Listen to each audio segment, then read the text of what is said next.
Hello dear students, myself Navneet Bhandari and I welcome you to my channel Quantum Academy physics. बच्चों, आज हम करेंगे AC का एक सबसे important topic, that is transformer. अब ट्रांसफॉर्मर बड़ा ही कॉमन सा वर्ड है जो आपने अपने लाइफ में कई बार सुना होगा। अगर आप इवन तक कि घर की शायद खिड़की से बाहर देखोगे तो आपको एक न एक ट्रांसफॉर्मर नजर आ जाएगा। मैं उसी ट्रांसफॉर्मर की बात कर रहा हूँ। देखो, ट्रांसफॉर्मर का मेन पर्पज क्या होता है यार? जो पावर हाउस में, पावर स्टेशन में बिजली बन रही है, आपके घरों में तो आ रही है, लेकिन कितने वोल्ट पर आ रही है? 220 वोल्ट पर। लेकिन ऐसा नहीं है कि वो 220 वोल्ट की सप्लाई पे ही, मतलब 220 वोल्ट की वहाँ पर इलेक्ट्रिसिटी बन रही है पोटेंशियल डिफरेंस की। वो 22,000 वोल्ट की भी हो सकती है, वो 11,000 वोल्ट की भी हो सकती है, वो 15,000 वोल्ट की भी हो सकती है, लेकिन आपके घर तक 220 वोल्ट पहुंच रही है सिर्फ। और फिर आपके घर से दूसरों के घर में, और देन दोबारा किसी पावर स्टेशन में जा रही होगी बढ़कर। तो एक्चुअल में हम ट्रांसफॉर्मर का मेन यूज क्या करेंगे? Transformation of energy. एक्चुअल में ट्रांसफॉर्म का मतलब होता है रीबिल्ड करना। बेसिकली ट्रांसफॉर्मर है क्या? ट्रांसफॉर्मर एक इलेक्ट्रिकल डिवाइस है जो कन्वर्ट करता है लो अल्टरनेटिंग वोल्टेज को हाई अल्टरनेटिंग वोल्टेज, या इसका अपोजिट। या तो मैं इससे किसी 220 वोल्ट को 2200 वोल्ट में कन्वर्ट कर दूंगा, या 2200 वोल्ट से 220 वोल्ट में ला सकता हूँ। पावर हाउस से आपके घरों में जो बिजली आ रही है वो कम कम कम कम होते हुए आ रही है, लेकिन आपके घर से जब दोबारा पावर हाउस में जाएगी तो वो ज्यादा ज्यादा ज्यादा ज्यादा होते जाएगी, राइट? तो मुझे एक तरह से दो तरह के ट्रांसफॉर्मर चाहिए। एक ऐसा ट्रांसफॉर्मर जो वोल्टेज को बढ़ा दे, एक ऐसा ट्रांसफॉर्मर जो वोल्टेज को कम कर दे। जब पावर हाउस से आपके घर में वोल्टेज आएगी तो वो वोल्टेज कम होकर आ रही है, तो ऐसे ट्रांसफॉर्मर को मैं बोलता हूं क्या? स्टेप डाउन ट्रांसफॉर्मर, जो हाई अल्टरनेटिंग वोल्टेज को इसमें कन्वर्ट कर देगा लो अल्टरनेटिंग वोल्टेज में, और आपके घरों तक वो 220 वोल्ट को सप्लाई कर देगा। फिर जो लो अल्टरनेट वोल्टेज को हाई अल्टरनेट वोल्टेज में कन्वर्ट कर दे, स्टेप अप का मतलब क्या होगा? Which the transformer which converts low alternating voltage in high alternating voltage, that type of transformer will be step up transformer, right? अब इसका ब्लॉक डायग्राम समझाता हूँ। आई होप आपको थोड़ा सा ये आइडिया हो गया होगा कि एक कैसा डिवाइस है। ये बहुत ही कॉमनली यूज होने वाला डिवाइस है। इसमें बेसिकली मैं ब्लॉक डायग्राम से आपको ये समझाऊंगा कि क्या बेसिकली मैकेनिज्म रहता है इसका, ठीक है? इसको जल्दी से नोट डाउन करो, फिर हम डायग्राम पे आते सीधे। तो बच्चों, आपको सामने अभी दो ब्लॉक डायग्राम्स नजर आ रहे हैं, राइट? दोनों ही ट्रांसफॉर्मर के ब्लॉक डायग्राम्स है। ट्रांसफॉर्मर के ब्लॉक डायग्राम में देखो, मैंने यहाँ पर जो ये रेक्टेंगुलर फ्रेम यूज कर रखा है, एक्चुअल में ये आयरन कोर है, और इस आयरन कोर के एक तरफ मेरे कॉपर के वायर्स की वाइंडिंग्स दे रखी है, और यहाँ पर कनेक्टेड है कोई इनपुट सोर्स, यानी कि यहाँ से भी एक एसी वोल्टेज आ रही होगी, राइट? लेकिन इसके सामने जो नंबर ऑफ टर्न्स दे रखे हैं मैंने, वो क्या दे रखे? थोड़े से ज्यादा।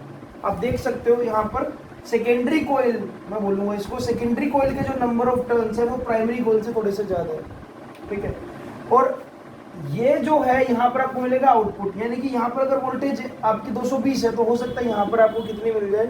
2200 मिल जाए। एक ऐसा ट्रांसफॉर्मर का ब्लॉक डायग्राम बच्चों जो कि क्या? स्टेप अप है, यानी कि वोल्टेज कम है तो उसको क्या कर देगा?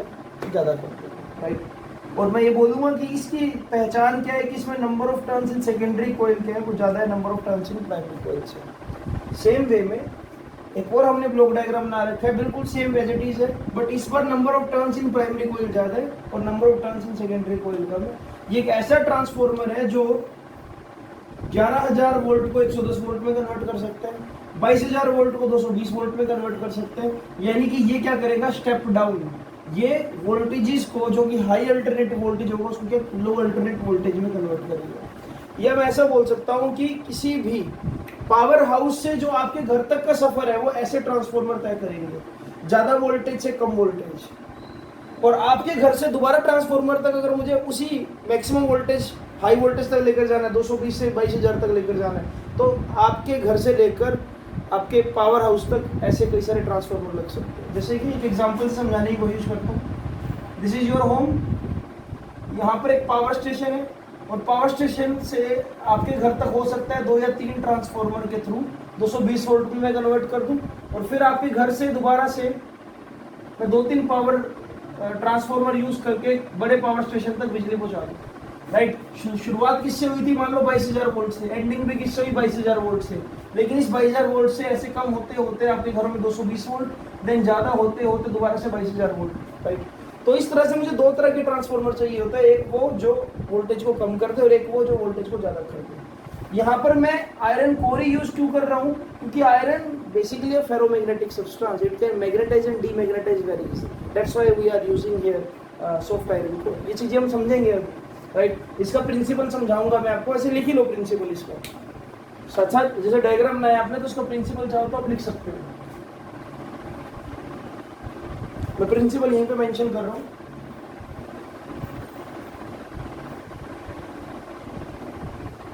इसका प्रिंसिपल है क्या बच्चों, it works on principle PLE वाला होता है, sorry, it works on principle of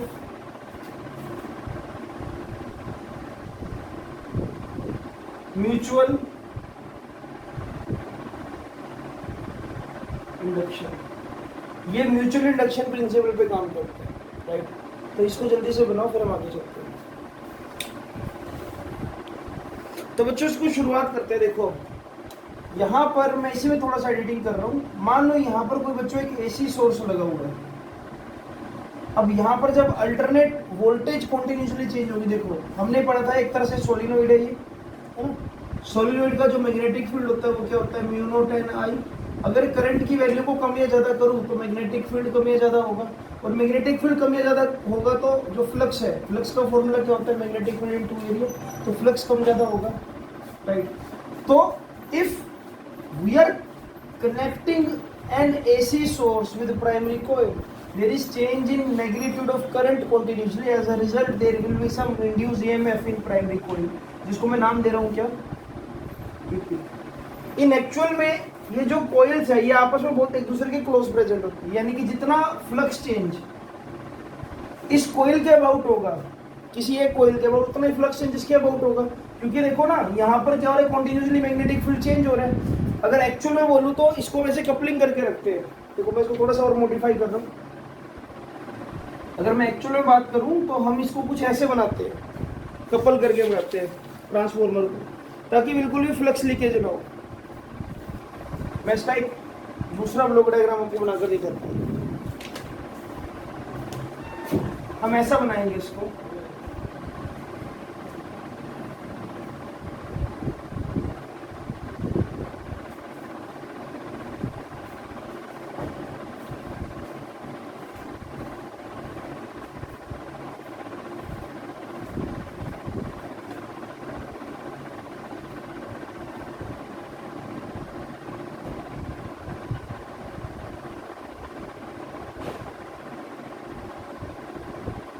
या आप चाहो तो ऐसे दिखा सकते हो।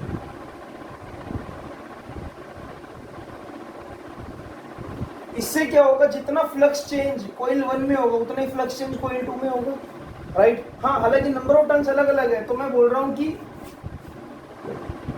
d∅/dt in primary coil should be equal to d∅s/dt, और ये किसके इक्वल हो जाएगा, d∅/dt के इक्वल हो जाएगा, राइट। हाँ, दोनों में टर्म्स अलग अलग है। तो देखो अभी मैं कहानी को क्लियर करता हूँ। इस अल्टरनेट करंट के चेंज होने से जो मेरी प्राइमरी कोइल है यानी कि E1, प्राइमरी कोइल में एक इंड्यूस ईएमएफ आएगी E1, और अकॉर्डिंग टू फ्राडेज लॉ लिख देता हूं मैं, due to change in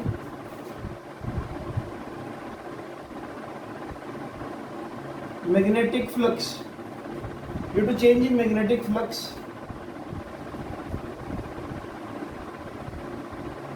EMF is induced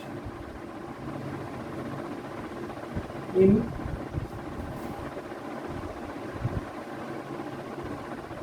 primary coil, और उसको मैं नाम दे रहा हूँ E1।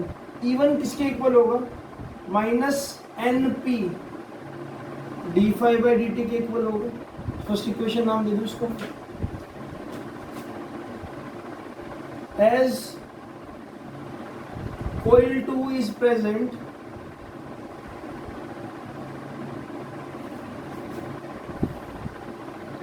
Very close to coil 1, यानी कि जितना फ्लक्स चेंज कोइल 1 के अबाउट है उतना ही फ्लक्स चेंज कोइल 2 के अबाउट है। इंड्यूस ईएमएफ तो उसमें भी आएगी, लेकिन उसका रीजन क्या होगा, म्यूचुअल इंडक्टेंस। इसका करंट का चेंज होना, इसका मैग्नेटिक फील्ड का चेंज होना, इसके अंदर क्या फ्लक्स चेंज करेगा और इंड्यूस ईएमएफ यहाँ पर भी आ जाएगी। तो यहाँ पर क्या लिखूंगा मैं, E2 will be minus NS d∅dt। This is now equation number 2। अगर मैं दोनों इक्वेशन को डिवाइड करूं, डिवाइड 2 by 1, अगर मैं 2 को 1 से डिवाइड करूं तो क्या आएगा, E2 by E1 is equal to NS by NP। आप देख सकते हो E2 by E1 is equal to NS by NP। हाँ, अगर आप चाहो तो इसको पैसे भी लिख सकते हो, N2 by N1, राइट। तो इसको ऐसे भी लिख सकते हैं हम, E2 by E1 is equal to N2 by N1। इससे एक बात पता लगी बच्चों, क्या, जितना ज़्यादा नंबर ऑफ टर्न्स उतना ज़्यादा EMF। यानी कि अगर आप यहाँ पर वोल्टेज ज़्यादा दोगे और यहाँ पर नंबर ऑफ टर्न्स ज़्यादा, मतलब यहाँ पर नंबर ऑफ टर्न्स अगर ज़्यादा है तो यानी कि इंड्यूस EMF ज़्यादा होगा, या वोल्टेज जो आप यहाँ पर दे रहे हो वो ज़्यादा है। नंबर ऑफ टर्न्स को कम कर दोगे तो उतनी वोल्टेज कम हो जाएगी, राइट। अब यहाँ पर ना ये जो N2 by N1 है, इसको नाम दिया गया है K, और K का मतलब होता है ट्रांसफॉर्मेशन रेशो।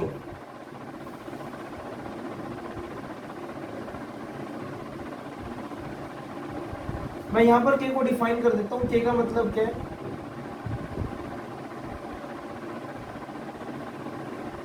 Transformation ratio.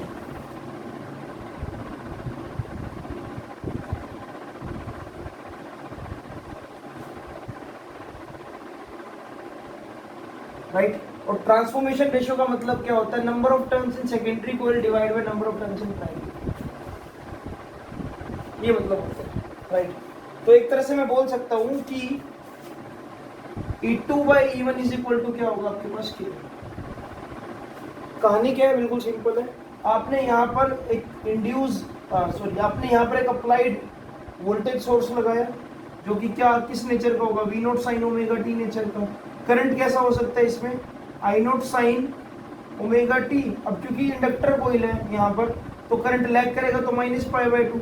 लेकिन बड़ी बात यह है कि करंट चेंज है, करंट का चेंज होगा, करंट का मैग्नीट्यूड भी चेंज होगा, करंट की डायरेक्शन भी चेंज होगी। As a result magnetic field change होगा, as a result magnetic flux change होगा। मैग्नेटिक फ्लक्स दोनों कोइल्स के अबाउट चेंज होगा, तो दोनों कोइल्स में क्या होगा, इंड्यूस ईएमएफ आएगी। यहाँ पर ये इंड्यूस ईएमएफ और यहाँ पर ये, राइट। अब आपने जब दोनों को डिवाइड करा तो आपको क्या मिला, E2 by E1 N2 by N1 की इक्वल आ गया, डायरेक्टली प्रोपोर्शनल आ गया। यानी कि अगर मुझे स्टेप डाउन करना है तो मुझे नंबर ऑफ टर्न्स को घटा देना है, EMF भी कम हो जाएगी।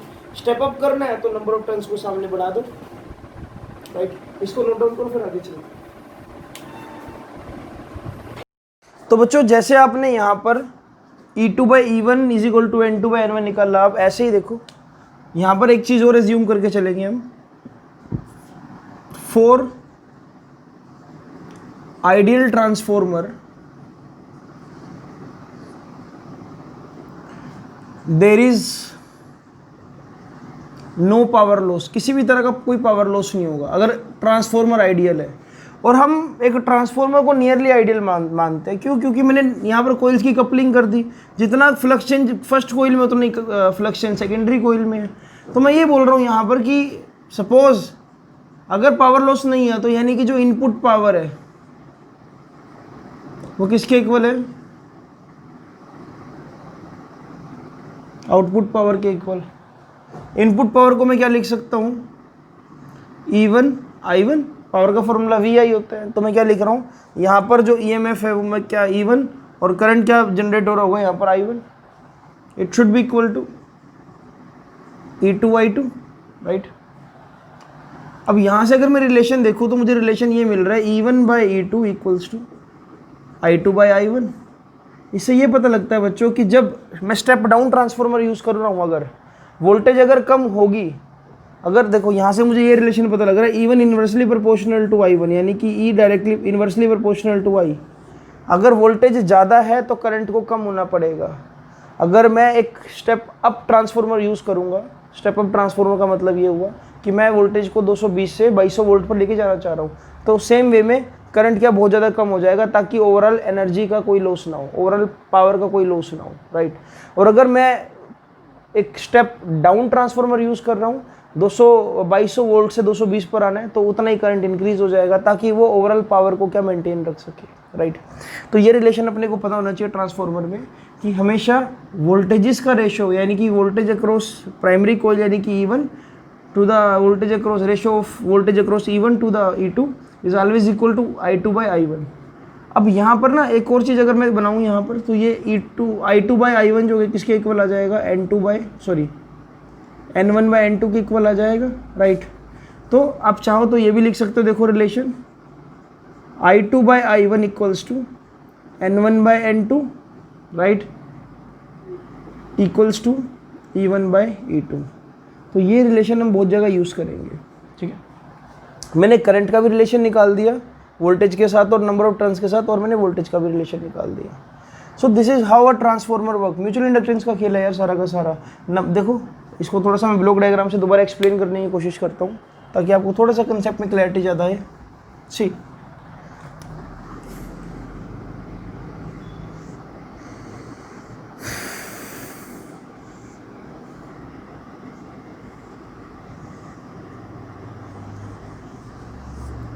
मैंने यहाँ पर नंबर ऑफ टर्न्स को कम रखा, तो इंड्यूस EMF E1 है मेरे पास। यहाँ पर मैंने नंबर ऑफ टर्न्स को कंपैरेटिवली ज़्यादा कर दिया, यहाँ पर क्या होगा E2।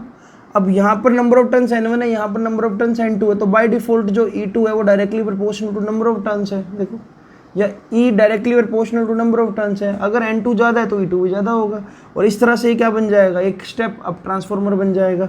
यहाँ पर जो करंट होगा I2 और यहाँ पर जो करंट होगा, अब उसमें देखो E1 की वैल्यू कम है तो I1 की वैल्यू क्या होगी, ज़्यादा।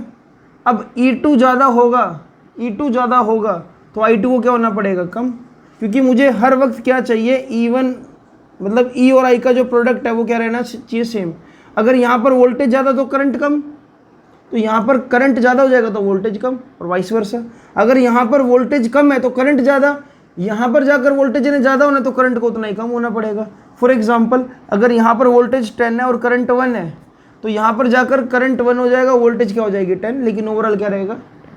इस तरह से जो ट्रांसफार्मर है वो बिना एनर्जी और पावर का लॉस किए बिना लॉन्ग डिस्टेंस तक भी अल्टरनेट करंट को कैरी कर सकता है और ट्रांसमिट कर सकता है। ये हमने पढ़ा होगा यार कभी 10th क्लास में कि AC को हम लॉन्ग डिस्टेंस तक पहुंचा सकते हैं। कश्मीर से लेकर कन्याकुमारी तक जितने भी खंभे हैं, उन खंभों में तारे जो जा रही है उनमें अल्टरनेट करंट हम फ्लो करा रहे हैं। क्यों फ्लो करा रहे हैं, क्योंकि पावर लॉस बहुत कम है। करंट अपने आप को क्या कम कर लेगा अगर वोल्टेज ज़्यादा हो रही होगी, और वोल्टेज कम होगी तो करंट अपने आप को ज़्यादा कर लेगा, राइट। तो इस तरह से ये ट्रांसफार्मर वर्क करता है, राइट। यहाँ पर आप VG directly proportional to I नहीं बोलोगे, क्योंकि वो रेजिस्टेंस के केस में होगा। यहाँ पर क्या चलेगा, इंडक्टर बेसिकली, ठीक है। इसको नोट डाउन करो, फिर हम कुछ और बात करते हैं इसके ऊपर।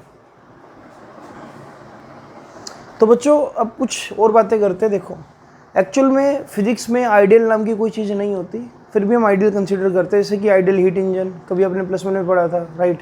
आइडियल गैस, ठीक है। अब एक बात समझो ज़रा, कभी भी ट्रांसफार्मर की अगर बात होगी तो हाँ, ट्रांसफार्मर एक बहुत एफिशिएंट मशीन है, लेकिन 100% एफिशिएंट नहीं है। किसी 100% एफिशिएंट मशीन का मतलब ये होता है कि अगर मैं output power divide by input power करूं तो मुझे ईटा मिलता है। ईटा का मतलब होता है कोफिशिएंट, एफिशिएंसी, राइट। अगर ईटा की वैल्यू 1 है तो इसका मतलब क्या आ जाता है कि आउटपुट पावर किसके इक्वल है, इनपुट पावर के इक्वल। पर इन एक्चुअल कोई भी ट्रांसफार्मर परफेक्टली आइडियल नहीं हो सकता है। कोई भी चीज़ आइडियल नहीं हो सकती, कुछ ना कुछ लॉसेस जरूर होंगे। ऐसे ही ट्रांसफार्मर में भी कुछ लॉसेस है जिनका मैं अभी आपसे जिक्र करूंगा। सबसे पहला लॉस क्या है बच्चों, कॉपर लॉस। कॉपर लॉस क्या है, अब मैं ये ना एक्सप्लेन करूंगा बच्चों, इसको आपने लिखना है, प्लीज़ इसको खुद से लिख लेना, कोई ज़्यादा लंबी चौड़ी बात नहीं है। What do mean by copper loss, देखो जो मैं बोल रहा हूँ एज इट इज़ आप नोट डाउन कर लेना। Generally windings of transformer is made up of copper wires. जो आप ये टर्न्स दे रहे हो ये कॉपर वायर्स के टर्न्स दे रहे हो। And it consists some resistance, it carries some resistance. Due to that there will be some heat energy loss in the form of I square RT, right? And hence we can say there is always some copper loss. Copper loss का मतलब ये है कि आपने copper की जो windings बना रखी है बहुत सारी, उसमें क्या रेजिस्टेंस भी तो होगा क्योंकि बहुत लंबी लंबी वायर होगी, वाइंडिंग्स कर रखी है आपने, तो उस लंबी वायर का कुछ ना कुछ रेजिस्टेंस होगा क्योंकि करंट कंटिन्यूसली फ्लो कर रहा है इसके अंदर, चाहे वो चेंजिंग मैग्नीट्यूड का हो, राइट? तो उसकी वजह से क्या होगा, कुछ हीट एनर्जी लॉस होगा। देन हमारे पास क्या है, फ्लक्स लीकेज। कुछ फ्लक्स लीकेज आपको देखने को मिल सकता है, लेकिन इसका सोल्यूशन भी है। फ्लक्स लीकेज तब होगा जब मैं एयर गैप क्रिएट कर दूंगा बीच में, ये प्राइमरी कोइल या सेकेंडरी कोइल, लेकिन इसको हम अगर ऐसे कपल कर देता हूँ फ्लक्स लीकेज को कहीं ना कहीं ओवरकम कर सकते हैं। तो फ्लक्स लीकेज किस लिए आएगा, एयर गैप की वजह से। और इसको ओवरकम करने के लिए हम क्या करेंगे बच्चों, वाइंडिंग्स को ऐसे कपलिंग कर देंगे, राइट? फिर आता है एडी करंट लॉस। अब ये देखो एडी करंट लॉस कब होगा, अब यहाँ पर क्योंकि मैं क्या यूज़ कर रहा हूँ बच्चों, एक आयरन का फ्रेम यूज़ कर रहा हूँ। अब आयरन का फ्रेम यूज़ कर रहा हूँ और कॉन्टिन्यूसली करंट जो है चेंज हो रहा है, अल्टरनेट करंट है, जिसकी वजह से इस आयरन फ्रेम के अंदर क्या आ जाएगा, एडी करंट बनने स्टार्ट हो जाएंगे। एडी करंट को हमने पूरा डिटेल में एक्सप्लेन किया था, एक पूरा लेक्चर। इस एडी करंट को ओवरकम करने के लिए आप कभी नोटिस करना, जो ट्रांसफार्मर होते हैं ना, उनकी जो कोर होती है उसमें से बीच में गड्ढे होते हैं, मतलब वो लेमिनेटेड कोर बोलते हैं उसको, राइट? तो हम कोर को लेमिनेटेड कर देंगे तो एडी करंट लॉस से बच सकते हैं। एडी करंट लॉस क्या होगा, अल्टीमेटली एडी करंट भी क्या पैदा करेगा, हीट एनर्जी पैदा करेगा, राइट? तो एडी करंट क्यों बनेंगे, क्योंकि आयरन कोर यूज़ कर रहा हूँ मैं। आयरन कोर को आप लेमिनेटेड कर दो जिससे आप एडी करंट लॉस से बच सकते हो, राइट? और आपका ट्रांसफार्मर बहुत बढ़िया काम करेगा। एक और लॉस है जिसको बोलते हैं हम क्या, साउंड एंड वाइब्रेशन। जब भी आप किसी ट्रांसफार्मर के पास खड़े होंगे, आप कोशिश करना कि आपको अगर मौका मिले तो कल परसों आज, मतलब जब भी आप ये लेक्चर देखो, एक ट्रांसफार्मर को अब अलग नज़र से देखना। थोड़ा सा आपको ये नज़र आएगा कि ट्रांसफार्मर के अगर पास जाओ ना तो वो ऐसे कुछ हमिंग साउंड कर रहा है। अगर आपको साउंड एनर्जी सुनाई दे रही है तो कहीं ना कहीं वो आपकी जो इलेक्ट्रिक एनर्जी मिलनी चाहिए थी उसी का कुछ ना कुछ पार्ट है, राइट? तो एक टोटल एनर्जी का कुछ हिस्सा साउंड एनर्जी की फॉर्म में भी कन्वर्ट हो रहा है। तो मैं तो उसको एनर्जी लॉस बोलूँगा ना, क्योंकि मुझे तो इलेक्ट्रिक एनर्जी चाहिए। अगर उसमें से कुछ भी साउंड एनर्जी को मिल रहा है तो मेरे को इलेक्ट्रिक एनर्जी 100% एफिशिएंटली नहीं मिल पा रही है, राइट?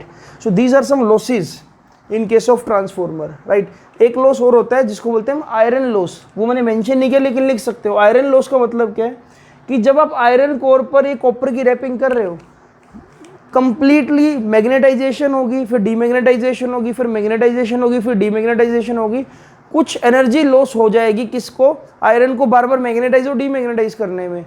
और that energy loss in the process of magnetizing and demagnetizing an iron core is basically your iron loss.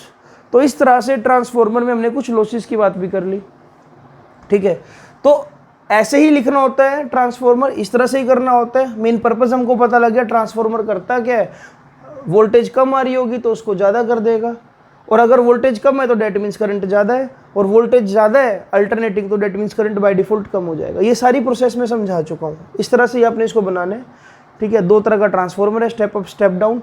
एक चीज़ और जो आपको पता होनी चाहिए, देखो कई बार ऐसे बोल देते हैं कि अगर के की वैल्यू ग्रेटर देन 1 है तो ये किस तरह का ट्रांसफार्मर हुआ। अब के की वैल्यू ग्रेटर देन 1 का मतलब क्या हुआ, N2/N1 इक्वल्स टू के, यानी कि 1 से ज़्यादा, यानी कि इसका ये मतलब हुआ कि N2 is greater than N1। के की वैल्यू ग्रेटर देन 1 का मतलब है कि वो स्टेप अप ट्रांसफार्मर है। के की वैल्यू लेस देन 1 का मतलब है कि वो स्टेप डाउन ट्रांसफार्मर है, राइट? तो इस तरह से बच्चों ये ट्रांसफार्मर थ्योरेटिकली खत्म करते हैं। अब एक लेक्चर में सिर्फ मैं न्यूमेरिकल्स कराऊंगा, बैक एक्सरसाइज के कुछ क्वेश्चन डिस्कस करूंगा, और मिलता हूं आपसे मैं अगली वीडियो में। इस लेक्चर के नोट्स बना लेना बच्चों, और आपका एक टेस्ट भी आने वाला है जिसमें EMI और AC आपको मिलेगा। Have a great day ahead. Thank you so much for watching this.